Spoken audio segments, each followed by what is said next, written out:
ঈমানা ওয়া মা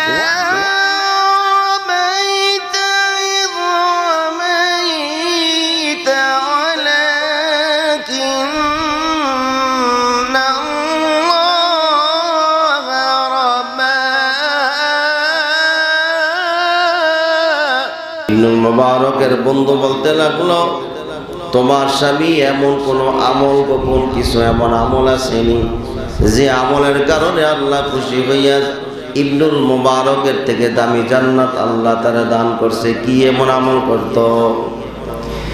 ইবনুল মুবারকের বন্ধু প্রশ্নের পরে কামারের বিবি জবাব দেয়, আমার ইসলামের কোনো বড় আমল নাই, বিশেষ কোনো আমল আমি দেখি নাই। আমার স্বামী সারা রাত্র তাহাজ্জুদও পড়তো না, সারাদিনও নামাজও পড়তে পারত না, কারণ দিন রাত সব সময় আমার স্বামীর লোহার মধ্যে হাতুড়ি দিয়ে আঘাত করা ছাড়া আর কোনো কাম ছিল না। কিন্তু তার দুইটা গুণের কথা আমি জানি। জোরে কোন কয়টা? আরো জোরে কোন কয়টা? এই দুইটা গুণ আমার স্বামীর মধ্যে ছিল। ইবনুল মুবারকের বন্ধু আগ্রহ সহকারে বলল, কি এমন আমল, কি গুণ? ওই মহিলাটাকে বলতে লাগলো, যখন মসজিদ থেকে যখন আযান শুরু হয়ে যেত, মসজিদের মিনার থেকে যখন আল্লাহু আকবার আযান শুরু হয়ে যেত, স্বামী আমার হাতুড়ি দিয়ে লোহার মধ্যে আঘাতের পর আঘাত করতে থাকতো। যখন আযান শুরু হইত আল্লাহু আকবার, এই আওয়াজটা আমার স্বামীর কানে আসার সাথে সাথে লোহার হাতুড়ি আর সামনে আসতো না, পিছন দিয়া পড়িয়া যাইত। আল্লাহু আকবার। আযান শোনার পর আমার স্বামীর হাত থেকে লোহার হাতুড়িটা পিছন দিয়া পড়ে যাইত, আর থরথর করে কাঁপত আর বলতো, শোনো, ওই মসজিদের মিনার থেকে আমার মাহবুব ডাকতেছি তার কুদরতি কদমে সিজদা দেওয়ার জন্য। যতক্ষণ না আমার স্বামী দৌড়াইয়া মসজিদে গিয়া সিজদা না দিত, আমার স্বামী আর কোনো কাজ করতো না। জোরে করে আল্লাহ। দৌড়াইয়া তাকবীরুল আসর জামাতে নামাজ আদায় করত। এটা ছিল এক নাম্বার গুণ। আল্লাহর নামের আওয়াজ শোনার পর আমার স্বামীর শরীরের মধ্যে কম্পন শুরু হয়ে যাইত। মসজিদে মিনার থেকে আল্লাহু আকবার আযানের আওয়াজ শুনলে আমার স্বামীর শরীরের মধ্যে জালজালা শুরু হয়ে যাইত, কম্পন শুরু হয়ে যাইত। জোরে কোন আল্লাহু আকবার। এটা হলো মুমিনের গুণ। জোরে কোন কিসের গুণ? যেমন আল্লাহ সূরাতুল লুকমানে বলেন, ইন্নামাল মুমিনুনা আল্লাযীনা ইযা যুকিরাল্লাহ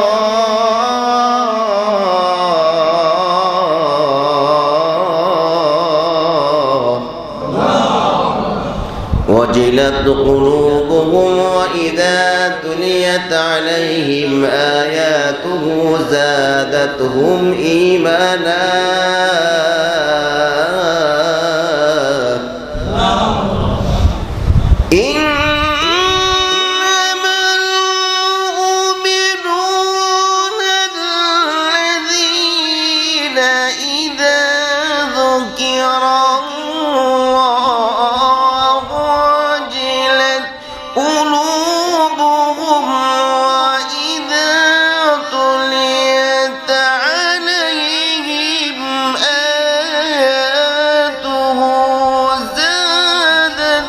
هم إيمانا وعلى ربهم يتوكلون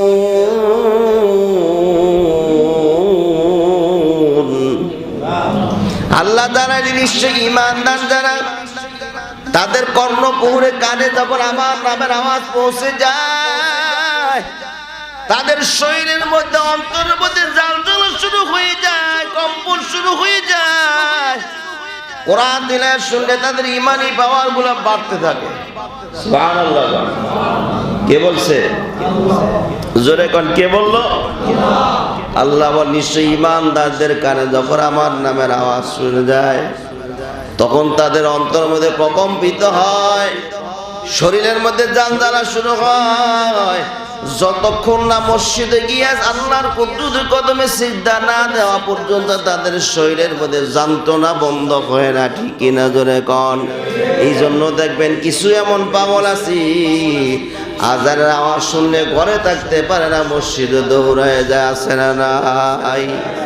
বহু এমন পাগল আছে আল্লাহর নামে জিকির আওয়াজ শুনলে পাগলের মতো দৌড়ায়। যদি বিশ্বাস না করেন দেখেন উজানির ময়দানে, আল্লাহু আকবার কন্যা গিয়ে দেখবা সালার সরের উপর দিয়ে দৌড়ায়। যারা সর্বনায় যান নাই গিয়ে দেখবেন ওখানেও দেখবেন কি অবস্থা, পানিতে পড়ে না, পুকুরে পড়ে না, আগুনে পড়ে, ওই দিকেও খেয়াল নাই। কারণ দুনিয়ার মানুষের মধ্যে কিছু এমন পাগল আছে না দুনিয়ার পাগল না, তারা হলো আল্লাহর পাগল।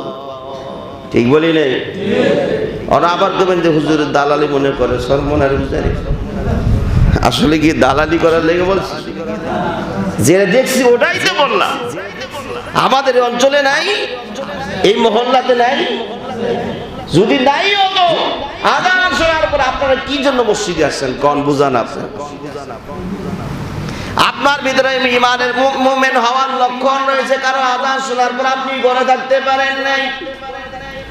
আপনার শরীরের মধ্যে জ্বালা শুরু হয়েছে, অন্তরের মধ্যে প্রকম্পিত হয়ে গেল, আজান হয়ে গেছে, আর ঘরে বসে থাকা চলবে না। আমার মালিকের কুদরতি কদমে সিজদা দেওয়ার সময় এসে গেল, ঠিক কিনা জোরে কন।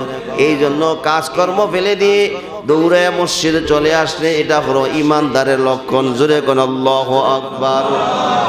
আল্লাহ বলে ওয়াইদা তুলিয়াত আলাইহিম আয়াতু যাতাতুহুম ঈমানা, ইমানদার যারা কোরআন তেলাওয়াত শুনে তাদের ঈমানি পাওয়ার গুলো আরো বাড়তে থাকে। জোরে কোন সুবহানাল্লাহ। কোরআন এমন একটা জিনিস, এমন একটা পাওয়ারফুল সুপ্রিম পাওয়ার, যার শব্দ শুনলে মুমিনদের ঈমানি পাওয়ার বাড়তে থাকে। আল্লাহু আকবার। 2014 সালে 2506 হবে বা ইহার পরে ঘটনা হবে। রাশিয়া আমেরিকা অর্থাৎ ন্যাটো জোট সম্মিলিতভাবে আক্রমণ করলো আফগানিস্তানে। বলল কি? তালেবান জঙ্গি সংগঠন, জঙ্গি দেশ তালেবান। এরা বিশ্বের বিভিন্ন দেশে মানুষদের জানমালের ক্ষতি করে, এই অপবাদ দিয়ে হামলা করলো আফগানিস্তান নিরীহ মানুষের উপরে। যারা মসজিদ মাদ্রাসা যারা কিচ্ছু বুঝতো না, যারা আধুনিকতার আদৌ পায় না ঠিক মতো, যারা আফগানিস্তানে গিয়েছেন তারা দেখবেন এখনো আফগানিস্তানে গিয়ে দেখবেন বহু প্রাঞ্চল আছে আধুনিকতার ছোঁয়া বলতে কিচ্ছু পায় না। অপবাদ দিল কি? এরা জাতীয় সন্ত্রাস। অন্যায় কোথায়? এরা হলো মুসলমান। এরা আল্লাহ আর নবী ছাড়া, মাদ্রাসা আর মসজিদ ছাড়া কিচ্ছু বুঝে না। ট্যাগ লাগাই দিল, টুইন টাওয়ার হামলা করছে কেনা? লাদেনে। আচ্ছা লাদেন ছিল কই? টুইন টাওয়ার কোথায়? একটা অত্যাধুনিক প্রযুক্তির দেশে যে সারা বিশ্বের মরুলগিরি করে, যার আঙ্গুলের ইশারা গোটা বিশ্বকে কাঁপিয়ে ফেলে, সেই দেশের নিরাপত্তাকে বলয়কে বৃদ্ধ আঙ্গুল দেখাইয়া তাদের আন্তর্জাতিক বিমানবন্দর থেকে বিমান নিয়ে বিমানকে হাইজ্যাক করে ওই দেশের সবচেয়ে বড় টাওয়ার আঘাত করা, এটা কি আফগানিস্তানের মানুষের পক্ষে সম্ভব? জোরে কন। যারা বিমান চালায় গাড়ি চালাইতে না, ওরা আবার বিমান চালাইব কেন? সাধারণ মানুষও তো বুঝে, বিবেক বিবেচনা নাই, বোঝা যায় না তো। যারা সাইকেলে ভালো করে চালাইতে পারে না, গাড়ির স্টার্টিং যারা ভালো করে ধরতে পারে, তারা বিমানকে হাইজ্যাক করে নেবে কিভাবে? বুঝান আপনারা। আবার বিমান চালাইয়া তাদের টাওয়ারে হামলা করবে কেন? এটা ওদের চাপ। যেদিন হামলা হইল 111-এ অর্থাৎ 11 সালে, মনে আছে তো? 11 সালে হামলা হইল না? এই হামলার মধ্যে যেদিন হামলা হবে ওই দিন ওই টাওয়ারে সবচেয়ে ঊর্ধ্বতন, ওই দেশের সবচেয়ে ঊর্ধ্বতন কর্মকর্তা যারা কাজ করত, তারা কেউ যায় না, গিয়েছে সীমিত সাধারণ কিছু মানুষ। তাহলে আপনারাই বোঝেন এর পিছনে ইন্ধন দাতা কে। এটা হলো নাটক। জোরে কোন কি? অপবাদ দিবে মুসলমানদের। এটা কি ইস্যু করে হামলা করলো নেটো বাহিনী একজোটে। সাধারণ মুসলমান যারা ছিল, অনেক অনেক মহিলারা মারা গেছে, ইজ্জত লুটপাট হয়ে গেছে, নিরীহ মানব বাচ্চাদের গুলি করে পাখির মতো মেরেছে, বহু ওলামায়ে কেরামদেরকে গুলি করে মেরেছে। ওলামায়ে কেরাম আর জায়গা না পেয়ে পাহাড় পর্বতের গহীন অরণ্যের ভিতরে পাহাড়ের গর্তে আশ্রয় নিলেন। ওখান থেকে তারা ঐক্যবদ্ধ হয়ে প্রতিরোধ গড়ে উঠলেন। হয় বাঁচবো, না হলে শহীদ হয়ে যাব। ঠিক কিনা জোরে কোন? কারণ নিজের মাতৃভূমিকে হেফাজত করা, মাতৃভূমির পক্ষে অস্ত্র ধরা, যুদ্ধ করা, এটাও ইমানি দায়িত্ব, এটাও ফরজ। ঠিক কিনা জোরে কোন? কারণ স্বাধীন দেশে, স্বাধীন দেশ যদি স্বাধীন না হয়, স্বাধীনভাবে ইবাদত করতে আপনি পারবেন না। যেরকম পারবেন, আজকে আমাদের এই বাংলাদেশ স্বাধীন হয়ে যাওয়ার পরে সর্বদলীয় ধর্মীয় মানুষ যারা স্বাধীনভাবে যার যার ধর্মের আঞ্জাম, ধর্মের কাজকর্ম করতে পারে স্বাধীনভাবে, কেউ কাউকে বাধা দেয় না। ঠিক কিনা? কিন্তু পার্শ্ববর্তী দেশ ভারতীয় দেখেন, এটাও স্বাধীন দেশ। ইহুদিরা পালন করতে পারে, খ্রিস্টানরা পালন করতে পারে, বৌদ্ধরা পারে, তো মুসলমানরা পারে। যত দূর সব মুসলমানদের। ঠিক কিনা? কিছু হইলে দাড়ি টুপি, হেরাই সন্ত্রাস। আসলে কি কোনোদিন ভারত যারা যাদের বাড়িতে আগুন দিচ্ছে, মসজিদগুলা পুড়ে ফেলেছে, যেই মসজিদ মিনারগুলা ভেঙে দিচ্ছে, মুসলমানদের মেয়েদেরকে ধরে ধরে দর্শন করে শহীদ করে দিচ্ছে, তাদের কি অন্যায় বুঝতে পারছেন? পাইছেন এই পর্যন্ত? আর এরকম একটা কাজ যদি আমাদের বাংলাদেশে, তো মিডিয়া, হলুদ মিডিয়া সহ যত মিডিয়া আছে, কুত্তা ভাবলে দিতে লাগবে। ঠিক কিনা জানে? কিন্তু এই ব্যাপারে তাদের কোনো চিন্তাও নেই। যা বলতেছিলাম, আফগানিস্তানে হামলা হলো, সব হুজুররা একসাথে হয়ে গেলেন। যারা বড় বড় মাদ্রাসার মুহাদ্দিস, বড় আল্লাহওয়ালা, তাসবিহ নিয়ে সারাক্ষণ পড়তো, তাহাজ্জুদ পড়তো, ইবাদত করতো, এমন মানুষ। এই লোকেরা ঐক্যবদ্ধ হয়ে, তাদের ছিল না অস্ত্র, কিছু অস্ত্র ছিল তো নাই, অস্ত্র ধরে শুট করবো কেমনি সেইটাও জানে না। এত সহজ সরল মানুষ, যারা খানকা, মসজিদ, মাদ্রাসা নিয়ে বসে থাকে, এরা বাহির সম্পর্কে কি জানবে? বোঝেন আপনি আমাকে? কিছু বুঝবো? আপনারই দেখো, হুজুরা কিচ্ছু বুঝে না। হুজুরকে দেশ দিলে চালাই থাকতো না। আপনারা কর না এগুলা? তাহলে হুজুরা কিচ্ছু বুঝে না। যা বুঝান আমরাই বুঝি। কারণ হুজুরা কোরআন হাদিস দিয়ে চালাবে। 100 টাকার কাজ 100 টাকাই হবে। ওখান থেকে 1 টাকা খরচ করে 90 টাকা আর পকেট দিয়া ঘুইরা এটা বেগম পাড়ায় যাইত না। ঠিকই না? ধরে এখন এই জন্য হুজুররা বলা না। যাই হোক ভাইরা আমার, যা বলতেছিলাম, ওই সময় উপর দিক থেকে যখন বম্পিং হতো, তখন বহু মাদ্রাসা তালিবুল ইলম পাহাড়ের নিচে আশ্রয় নিয়েছিলেন। ঘটনাক্রমে এক ছাত্র ধরা পড়ল রাশিয়ান বাহিনীর কাছে। এখন না আমেরিকা আর রাশিয়া একটু দাও কুড়াল সম্পর্ক, আগে তো গলায় গলায় পিরিত ছিল স্বার্থের জন্য। ঠিক কিনা? যাই হোক ভাইরা আমার, আফগানিস্তানের একটা ছাত্র ধরে নিয়ে গেল, নিয়ে রিমান্ড দিলেন। তোমাদের দলের নেতা কই? কাঙ্গো তো নেতা কিচ্ছু নেই। তো তোমাদের অস্ত্রের ভান্ডার কোথায়? অস্ত্র আবার কি? তোমাদের গোলা বারুদ কোথায় রাখে? গোলা বারুদ জীবনে দেখি নেই, নাম শুনলাম আজকা। আল্লাহু আকবার কর না। যতই মারে ছেলে কোরআন শরীফ ছাড়া আর কিচ্ছু করে না।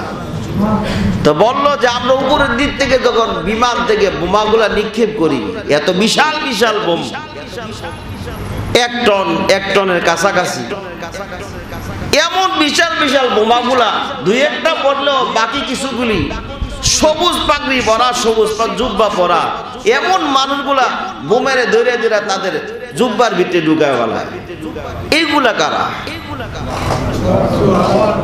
সুবহানাল্লাহ, আসতে না জোরে? এই লোকগুলা কারা? এরা কোত্থেকে প্রশিক্ষণ পাইলো যারা বোমাকে ধরে বোমার আঘাতকে প্রতিহত করতে পারে, বোমাকে নিষ্ক্রিয় করে দিতে পারে? এই বোমাকে নিষ্ক্রিয় করার ক্ষমতা পৃথিবীতে কারো নাই। এরা স্পেশাল ফোর্স। বলো ওরা কোথায় থাকে? ছেলে জবাব দিলেন, যদি তোমরা এই দেখে থাকো তাহলে এটা মানুষ না, এটা আসমানি ফেরেশতা। আরো জোরে কন্যা সুবহানাল্লাহ। তাও বিশ্বাস করল না, ছেলেরে গুলি করে শহীদ করে দিয়েছে। কিছুদিন পরে রাশিয়ান, যেখানে রাশিয়ার 2000 সৈন্য একসাথে এক, কি সমস্যা?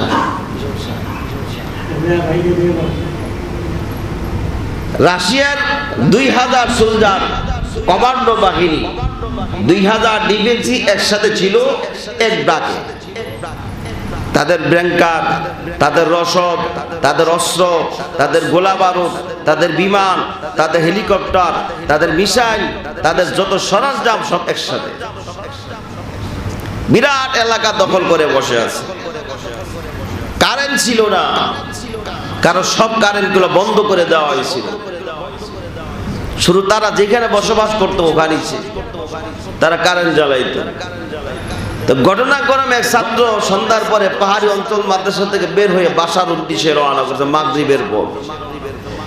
অন্ধকার রাত, রাস্তা ভুইলা ঢুকে গেছে রাশিয়ানদের ক্যাম্পের ভিতরে, মানে ক্যাম্পের সাথে গিয়ে ঢুকে গেলে সামনে চলে গেছে। তো পাহারাদার যারা ছিল তারা তো পাঞ্জাবি টিভি দেখে তো তালেবানের গুপ্তচর দল। বয়স তেমন বেশি না, 16-17 হবে, দাঁড়িয়ে এমন ভালো করে গজায় না, দইরেই মাইর ছেলে মায়ের দিয়ে মায়ের খাইয়ে বুঝছে যে আর বাঁচব না, শেষ, এই বুঝে দুনিয়া থেকে আমাকে চলে যাওয়া লাগবে। ছেলে কোরআন শরীফ পড়তেছে, সূরাতুল ইয়াসিন, জোরে কোন আল্লাহু আকবার। তেলাওয়াত চলতেছে, তারা যতই মারে শুধু কোরআন তেলাওয়াত করতেছেন। কারণ আল্লাহ বলে, ওয়াইদা তুলিয়াত আলাইহিম আয়াতুহু যাদাতহুম ঈমানা। কোরআন যখন তিলাওয়াত করা হয় মুমিনদের ঈমানি পাওয়ারগুলো বৃদ্ধি হয়ে যায়। জোরে কোন সুবহানাল্লাহ। মারতে মারতে নিয়ে গেলেন জেনারেলের কাছে, সর্বোচ্চ নেতাজি, কোটা 2000 ডিফেন্সি যাকে যারা পরিচালনা করে, যার আঙ্গুলের ইশারা চলে, সেই জেনারেলের কাছে নিয়ে গেলেন। জেনারেল তার বুকের উপরে পাড়া দিয়ে অস্ত্র তাক করে বলতে লাগলো, সত্য কথা বল, নাইলে এই তরে গুলি করবে। ছেলে জবাব দেয়, আপনি আমাকে মারতে পারেন, হত্যা করতে পারেন, যেমন চাই তাই করে, আমি কোনো গুপ্তচর নয়, আমি বলা মাদ্রাসার ছাত্র, কোরআন শরীফ ছাড়া আমার হাতে কিচ্ছু নাই, সারাক্ষণ শুধু কোরআন শরীফ ছাড়া আর কিচ্ছু বুঝি না। আল্লাহু আকবার। জেনারেল তারে পরীক্ষা করার জন্য বলতে লাগলো, ঠিক আছে বুঝলাম, তুমি যদি গুপ্তচর না হও, মাদ্রাসার ছাত্র হয়ে থাকো, তাহলে তোমাদের কোরআন যদি পড়ে থাকো, আমরা তো শুনেছিলাম দুনিয়ার সবচেয়ে দেশ পরাশক্তিকে, দুনিয়ার এমন কোনো শক্তি নাই কে কোরআনকে পরাজিত করবে। এমন কোরআন তুমি যেহেতু পড়ো, এই কোরআনের পাওয়া সম্পর্কে আমাকে একটু দেখাও, যদি দেখাইতে পারো তাহলে তোমাকে ছেড়ে দেওয়া হবে। ছেলে জবাব দিতে বলতে লাগলো, কোরআনের পাওয়ার দেখার মতো ক্ষমতা আমার তো নাই, কারণ কোরআন কার? জোরে কোন কার? এই পাওয়ার দেখানোর ক্ষমতাও একমাত্র আল্লাহর। তবে যদি আমাকে সুযোগ দাও, আমি একটু চেষ্টা করে দেখতে পারি। এই কথা বলে ছেলে বলতে লাগলো, 1 লোটা পানি দাও, একটু ওযু করব। একটু পানি দেওয়ার পর ছেলেটা ওযু করে বলতে লাগলো, আমাকে 2 রাকাত নামাজ পড়ার জন্য সুযোগ দাও। যদি ক্ষমতা নাও দেখাইতে পারে, এই 2 রাকাত নামাজ আমার জীবনের সর্বশেষ নামাজ। জোরে কোন আল্লাহু আকবার। এই ছেলেটা 2 রাকাত নামাজ মোটামুটি সংক্ষিপ্ত আকারে শেষ করে যাওয়ার পর আল্লাহর কাছে 2টা উপরের দিকে উঠে ডাক দিয়ে বলতে লাগলো, আল্লাহ তুমি তাকায় দেখো, আমি জীবনে অস্ত্র দেখি নাই, গোলা বারুদ দেখি নাই, একমাত্র কোরআন শরীফ হাতের মধ্যে, আর কিছু লাগে না। ও আল্লাহ, তুমি চাইলে পারো কোরআনের পাওয়ার দিয়ে এই গোটা দেশকে, জাতিকে ধ্বংস করে দিতে চাইতে পারো। আর যদি না পারো, যদি না পার চাইলে আবার তাদেরকে হেদায়েত দিয়ে ইসলামের পথেও নিয়ে আসতে পারো। আর যদি এটাও না চাও, তাহলে এর মাধ্যমে আমাকে শহীদের মর্যাদাও দিতে পারো। আবার চাইলে তুমি আর মাধ্যমে কোরআনের পাওয়ারকে গোটা বিশ্বের কাছে প্রকাশ করতে পারো। জোরে কোন সুবহানাল্লাহ। ছেলে সংক্ষিপ্ত মুনাজাত করে কাঁদতে কাঁদতে কিছু মাটি, কঙ্কর বুঝেন না, পাথর যুক্ত কিছু বালি হাতের মধ্যে নিয়া, ছেলে বালির দিক তাকায় একবার, আর একবার আসমানের দিক তাকায়, একবার বালির দিক তাকায়, আর একবার আসমানের দিক তাকায়। জোরে কর আল্লাহু আকবার। কারণ আল্লাহ রাসূল বলেছেন, দুনিয়ার কোন মুসলমান ইমানদাররা যদি আসমানের দিক তাকায়, তার দুঃখের কথা, তার মনের কথাগুলো আমি আল্লাহর সাথে শেয়ার করে, আমি আল্লাহ তার দুঃখ দূর করে দেই। এজন্য আল্লাহ রাসূল আসমানের দিক তাকায় তাকায় মনে মনে কথা বলতো আল্লাহর সাথে। সুবহানাল্লাহ করনা। আমরা তো আসমানের দিক চাইও না, বুঝছেন, তো চাই মাঝে মাঝে আসমানের দিক তাকায় একটু কথা কই আল্লাহ। সুবহানাল্লাহ করনা। ওরে আল্লাহর গোলাম, ছেলেটা এবার হাতের কঙ্কর হাতের মধ্যে একবার আসমানের দিক তাকায়, আর একবার পাথরের দিক তাকায়। এবার তার জবান দিয়ে বের হয়ে গেল, ওয়ামা রামাইতা ইয রামাইতা ওয়ালাকিন্নাল্লাহ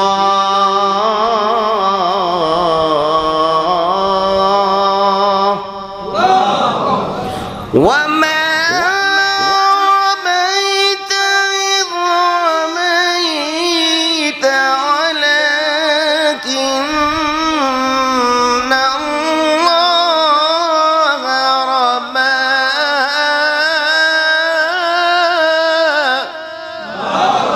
ولكن الله رمى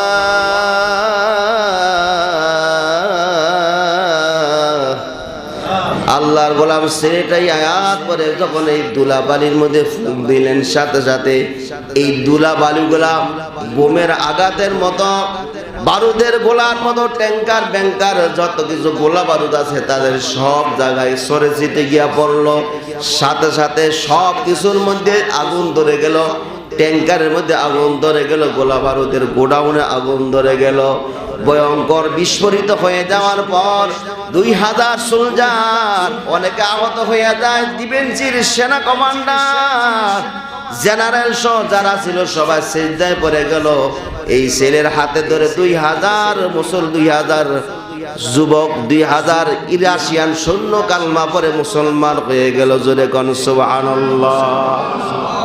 অপ্রকাশিত, কারণ প্রকাশ করলে দুর্বলতা পেয়ে যাবে, ঠিকই না? জোরে কও। ওখান থেকে পরাজয় শুরু হয়ে গেল। সুবহানাল্লাহ করলাম। তা কোরআনের পাওয়ার আছে না নাই? এই জন্য কোরআন তেলাওয়াত শুনলে আল্লাহু আকবার বলতে হয়। সুবহানাল্লাহ করলাম। তো যা বলতেছিলাম, আব্দুল্লাহ ইবনে মুবারকের বন্ধু ডাক দিয়া বললেন, আর কি গুণ বলো? মুনাসিরি ঘটনা। ওই জমিতে মহিলা জবাব দেয়, ইবনুল মুবারক যখন সারা রাত দাঁড়ায় তাহাজ্জুদের নামাজ পড়ত, স্বামী আমার কামতো, আর হাতুড়ি দিয়া লোহার মধ্যে আঘাত করতো, আর বলতো, আল্লাহ তাকায় দেখো গরিব বানাইছ, এই জন্য সারা রাত তাহাজ্জুদ নামাজ পড়তে পারি না। আমারও তো মনে চাই ইবনুল মুবারকের মতো সারা রাত নামাজ পড়তে, কিন্তু বানাইছো তো গরিব, সন্তান সন্ততি চালাইতে গিয়ে আমাকে কামারের কাজ দিন রাত করতে হয়। আল্লাহ, আমি তো তোমার জন্য রাতের বেলা সময় দিতে পারি না। ইবনুল মুবারককে ধনী বানাইছে, এই জন্য সারা রাত্র দাঁড়ায় নামাজ পড়ে। আমারও তো মনে চায় তোমার কুদরতি কদমে সারা রাত্র সিজদা দিতে। জোরে করে আল্লাহু আকবার। এই কথা বলে বলে কামার তরতর করে কাঁদতো, আর চোখের পানি বলে কামতো। ওই যুবক বলতে লাগলো, কামারের বিবি আল্লাহর কাছে দুইটা গুণ বড় পছন্দ হয়ে যাওয়ার কারণে আল্লাহ ইবনুল মুবারকের থেকে দামি জান্নাত দিয়েছে। জোরে কোন সুবহানাল্লাহ।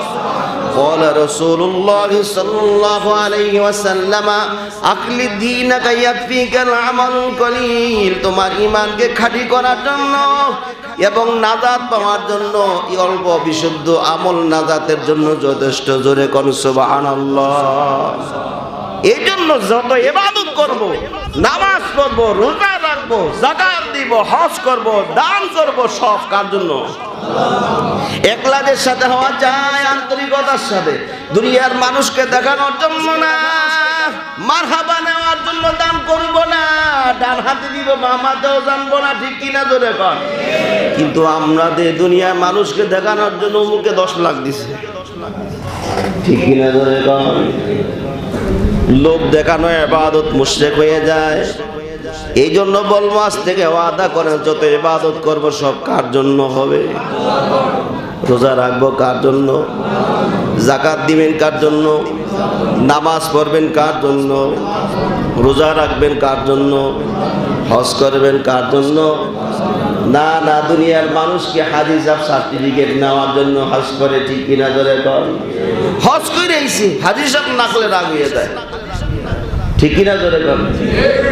হজ করা কি ফরজ, নামাজ যেমন ফরজ, হজও কি? হজ একটা ইবাদত, নামাজও কি ইবাদত। যারা 5 ওয়াক্ত নামাজ পড়ে তাদেরকে কি করে?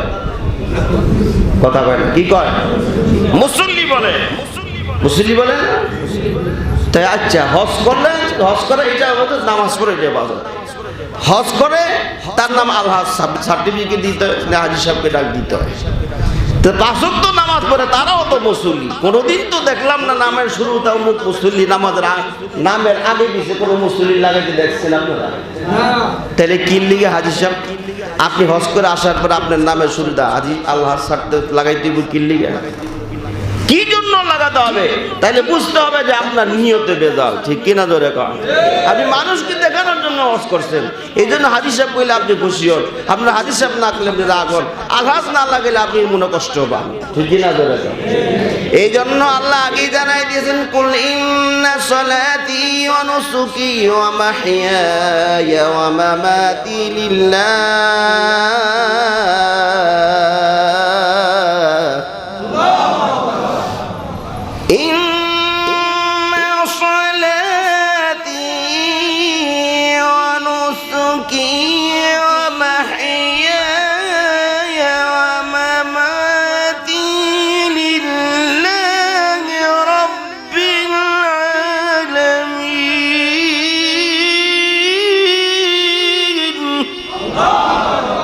ومحياي ومماتي لله رب العالمين। মুসলমানি বুয়াদ গর্দন হাদান এমানে খুদ বদস্তে কাজ বাদান। এটা বলো মুসলমানি। আমার নামাজ, আমার কুরবানি, আমার যাকাত, আমার হজ, আমার যত ইবাদত শরীয়ত সম্মত সব কার জন্য? মানুষকে দেখানোর জন্য না, কার জন্য হবে? অতএব আজ থেকে নিয়ত করে বলাবো, যা কিছু করব শরীয়ত সম্মত, আল্লাহর জন্য, মানুষকে দেখানোর জন্য না। ভিতরে কোনো অহংকার অহমিকা রাখা যাবে না, ভিতরে কোনো কিছু থাকবে না। আমি বলতে পৃথিবীতে কেউ নেই, একমাত্র আল্লাহ ছাড়া, ঠিক না জোরে কর। এই বিল্ডিং বানাইছেন 10 তলা 5 তলা, বাড়ির মালিক, এর আগে মালিক ছিল আপনার বাবা, এর আগে মালিক ছিল আপনার দাদা। আজকে আপনার বাবার কবরে, দাদার কবরের সামনে গিয়ে যদি যখন এই অমুক বাড়ির বিল্ডিং এর মালিক কেডা, আপনার দাদাও বলবো না আমি, বাবাও বলবে না আমি। এখন আপনি বলতেছেন আপনি, আপনার আমিত্ব শেষ হয়ে যাবে, কিন্তু আল্লাহ বলে দুনিয়া তৈরি করেছি, আগেও বলছি আমি, অহনো বলি আমি, কিয়ামত পর্যন্ত বলবো আমি, ঠিকই না জোরে কর। অহংকারের চাদর একমাত্র আল্লাহর জন্য, দুনিয়ার মানুষের জন্য অহংকারের চাদর না, ঠিকই না জোরে কর। যারা অহংকার করে, হিংসা অহমিকা করে, আল্লাহ তাদেরকে ভালোবাসে না, আল্লাহ তাদেরকে ধ্বংস করে দেন। জোরে কর নাউযুবিল্লাহ। যতটুকু আলোচনা হইল, আলোচনার ভুল ত্রুটি ক্ষমা করে দিয়ে আলোচনার উপর আমল করার তৌফিক দান।